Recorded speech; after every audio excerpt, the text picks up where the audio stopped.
بسم اللہ الرحمن الرحیم۔ السلام علیکم۔ پاکستان میں پناہ لینے والے افغان نیشنل آرمی کے 5 افسروں سمیت 46 فوجیوں کو افغان حکومت کے حوالے کر دیا گیا۔ دوستو، 26 جولائی کو چترال کے علاقے میں 46 فوجی افغانستان کے، وہ بھی اپنی پورے کی پوری دستے کے ساتھ چھپتے چھپاتے پاکستان کا بارڈر کراس کرتے ہوئے پاکستان آرمی کے پاس آ گئے اور آ کے بڑی منت سماجت سے کہا کہ بھائی ہمیں پناہ دے دیں، طالبان ہمارے پیچھے لگے ہوئے ہیں۔ اب یہاں پہ یہ سوال اٹھتا ہے کہ امریکہ جو 20 سال سے وہاں پہ ٹرین کر رہا تھا افغان آرمی کو، اور 20 سالوں سے وہاں پہ ڈیرے جمائے بیٹھا ہوا تھا اور بڑی بڑی باتیں سناتا تھا پوری دنیا کو لے کر کہ بھائی ہم افغانستان میں اس لیے بیٹھے ہوئے ہیں کہ ہم طالبان کے خلاف جنگ کر سکیں، طالبان کے خلاف افغان آرمی کو تیار کر سکیں، ان کو اسلحہ، ان کو ویپنز، ان کو لیٹسٹ ٹیکنالوجی پرووائڈ کریں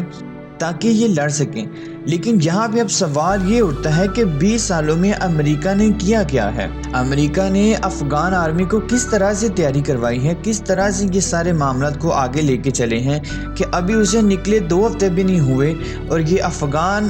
آرمی والے جو ہیں یہ پاکستان آرمی کے پاس آ کر پناہ لینا شروع کر دیا انہوں نے۔ اور اس کے ساتھ ساتھ آپ لوگوں کو یہاں پہ ایک اور بات بھی بتاتا چلوں کہ عمران خان نے جب سے ہوائی اڈوں کی بات کو کہا ہے کہ ہم ہوائی اڈے نہیں دیں گے، ہم اپنی ایئر سپیس کو استعمال کرنے کی اجازت نہیں دیں گے، تو تبھی سے معاملات اور زیادہ بگڑنے شروع ہو گئے ہیں۔ حمد اللہ کا آپ نے سنا ہوگا، حمد اللہ نے بھی بڑے کھلے انداز میں نواز شریف کے ساتھ جو ہے وہ بات چیت کی ہے، نواز شریف کے ساتھ ملاقات کی ہے، اور اس نے بڑے کھلے الفاظ میں پوری دنیا کے سامنے یہ کہا ہے کہ جی پاکستان آرمی جو ہے وہ طالبان کو جو ٹرین کرتی ہے اور فائٹر جو ہے نا وہ افغانستان میں بھیج دی ہے لڑنے کے لیے۔ اب دیکھیے یہ حد ہوتی ہے ایک بندے کی غداری کی کہ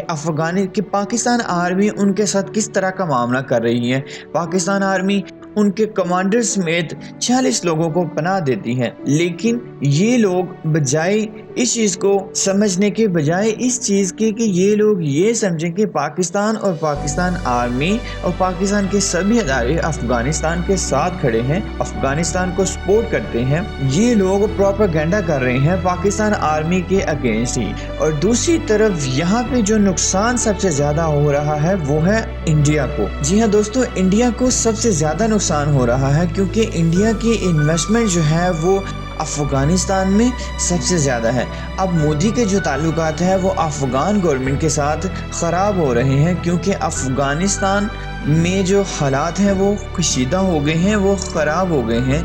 طالبان جو ہیں وہ آہستہ آہستہ سے سارے علاقے جو ہیں ان کے اوپر قبضے کر رہی ہیں، اور جب افغان گورنمنٹ جو ہے وہ آرمی کو بھیجتی ہے لڑنے کے لیے تو یہ لوگ چھپتے چھپاتے بارڈر سے کسی اور طرف نکل جاتے ہیں۔ اب جیسا کہ یہ جو 46 لوگ ہمارے پاس آئے، اب ان میں کمانڈر بھی شامل ہیں، ان کے 6 کمانڈر شامل ہیں۔ اب یہ آپ اندازہ لگا سکتے ہیں کہ امریکہ نے یہاں پہ کیا ہے۔ امریکہ نے 20 سالوں میں پتہ نہیں کون سی جگ مارے ہیں جو یہاں پہ اس سے کوئی کام ہی نہیں ہو سکا۔ اس نے افغان آرمی کو کوئی ٹریننگ ہی پرووائڈ نہیں کی، اور دوسری طرف 60 سے 70 ہزار افغان طالبان ہیں جن کے پاس نہ لیٹسٹ ٹیکنالوجی ہے، جن کے پاس نہ لیٹسٹ اسلحہ ہے، اور صرف وہ اپنے بندوقوں کی بیس کے اوپر جو ہے نا وہ سارے علاقے قبضہ کیے جا رہے ہیں۔ تو یہاں پہ سوال سب سے بڑا یہ اٹھتا ہے کہ امریکہ نے کس طرح سے افغان آرمی کو ٹرین کیا، جو کہ یہ 2 ہفتے کے اندر ہی 2 سے 3 ہفتے کے دوران ہی یہ لوگ بھاگنے پر مجبور ہو گئے، ان کا جذبہ ختم ہو گیا لڑنے کا، یا یہ افغان طالبان کے ساتھ لڑ کیوں نہیں پا رہے۔ دوستو، عمران خان کے لیے یہاں پہ ایک اور مسئلہ یہ بھی ہے کہ افغان تعلقات جو ہیں وہ امریکہ کے ساتھ اس ٹائم کشیدہ ہونے والے ہیں، اور امریکہ کی تو بےزتی پوری دنیا میں ہو رہی ہے۔ پوری دنیا اس ٹائم باتیں کر رہی ہے امریکہ کو کہ بھائی اس نے کیا ہے افغانستان کے اندر، یہ بڑی سپر پاور بنتا ہے، بڑی کمال کی باتیں کرتا ہے یہ، لیکن اس سے یہ ہوا نہیں کہ یہ افغانستان میں پیس کریٹ کر سکے۔ افغان طالبان کے خلاف اس سے لڑا کیوں نہیں گیا؟ دوستو، یہ ساری کی ساری وہ باتیں ہیں جس کی وجہ سے امریکہ اس ٹائم پوری طرح سے پھنسا ہوا ہے، پوری دنیا اس ٹائم اس سے باتیں کر رہی ہے، رشیا، چائنا سمیت سارے کے سارے لوگ اسے جو ہیں وہ یہ کہہ رہے ہیں کہ اس نے 20 سال برباد کیے ہیں افغانستان کے اندر، اور اربوں خربوں ڈالر جو ہے نا اس نے ویران کر دیے ہیں، برباد کر دیے ہیں وہاں پہ۔ نہ ان کے پاس افغان گورنمنٹ کے پاس، افغان آرمی کے پاس کوئی لیٹسٹ اکوپمنٹس ہیں، نہ ان کے پاس اچھی ٹریننگ ہے، جس کی وجہ سے وہ لوگ افغانستان کے ساتھ جو ہے نا افغان طالبان کے ساتھ لڑ نہیں پا رہے۔ اب یہاں پہ ایک اور بات ہے کہ دیکھیں پاکستان آرمی دوسری طرف کتنا بڑا دل رکھتی ہے کہ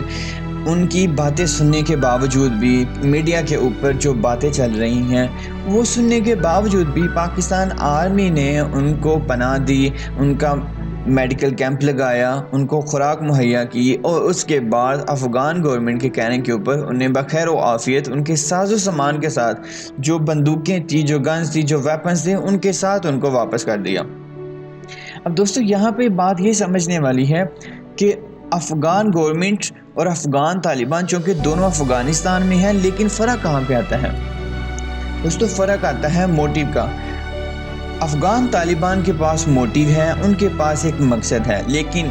افغانستان کی جو آرمی ہے اس کے پاس کوئی مقصد نہیں ہے۔ انہیں یہ سمجھ آ رہی ہے کہ 20 سال میں اگر امریکہ، نیٹو اور خفیہ ادارے مل کر طالبان کا کچھ نہیں بگاڑ سکے، اور 90% سے زیادہ کا حصہ جو ہے انہوں نے پہلے ہی قبضہ کر لیا ہے، اور اشرف غنی کے پاس اپنا جہاز ہے، اور جو دوسرے گورنمنٹ کے لوگ ہیں ان کے پاس بھی اپنے وسائل ہیں،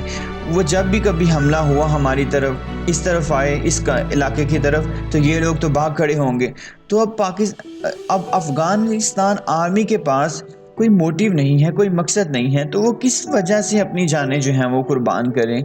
کیونکہ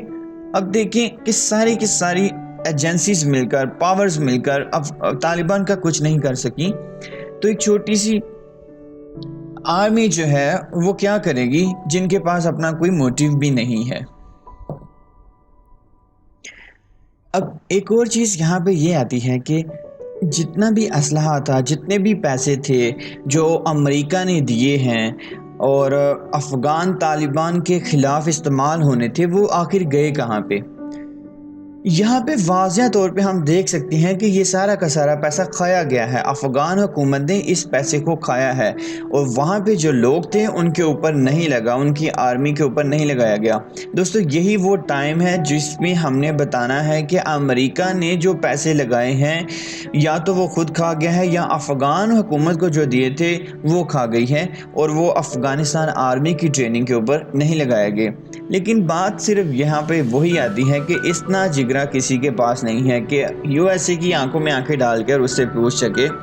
کیونکہ سبھی تو جو ہیں ان کے سٹیکس ہیں یو ایس اے کے اندر، فورن کنٹریز کے اندر، تو کوئی بھی یہ نہیں چاہتا کہ اس کا بزنس سیٹ اپ جو ہے وہ فورن کنٹریز میں خراب ہو۔ صرف ایک عمران خان ہی ہیں جن کا سٹیک جو ہے نا وہ یو ایس اے کے اندر نہیں ہے۔ دوستو سٹیک کا مطلب یہ ہے کہ کوئی بزنس یا کوئی فائدہ ہونا کسی دوسری کنٹری کے اندر، تو عمران خان ہی اس طرح کے سوالات ان سے کرتے رہتے ہیں، وہ پوچھتے رہتے ہیں، اور وہ اس ٹائم جو ہے وہ ساری کوشش بھی یہی کر رہے ہیں کہ یو ایس اے کے درمیان اور افغان طالبان کے درمیان جو ہیں وہ پیس مذاکرات ہو جائیں، امن کے مذاکرات ہو جائیں، اور اس کے بعد جو ہیں وہ معاملات کو خطے کے اندر خود سے حل کرنے کی کوشش کریں گے۔